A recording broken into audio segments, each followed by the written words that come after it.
স্কুলে শ্লীলতাহানির অভিযোগ। পলাশুণ্ড girls high স্কুলে শ্লীলতাহানির অভিযোগ। পার্শ্ব শিক্ষকের বিরুদ্ধে শ্লীলতাহানির অভিযোগ।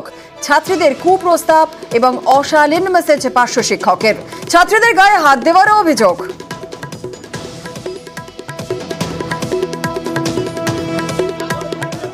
এই কাজের সাথে ঘৃণ্য কাজের সঙ্গে জড়িয়ে আছে স্কুলের একজন শিক্ষক সামিউল ইসলাম।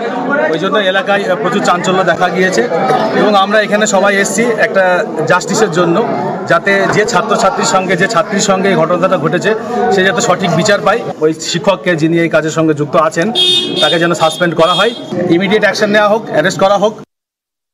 পরিধির আগেও তার নামে একটা অভিযোগ এসেছিল মৌখিক, মানে যে মেয়েটি শ্লীলতাহানি হয়েছিল তার স্বামী অভিযোগটা করেছিল, ক্ষমা চেয়েছিল, তারপর ছেড়ে দেওয়া হলো। তারপর আবার করেছে দিন 5 আগে একটা ফটোকে কেন্দ্র করে মেয়েটিকে ফটো পাঠিয়েছে, যে এখন থানায় যাচ্ছে, থানায় গিয়ে ওই ছেলেটির নামে একটা অভিযোগ জমা দিচ্ছি, তারপর প্রশাসন সেই ব্যবস্থাটা দেয়।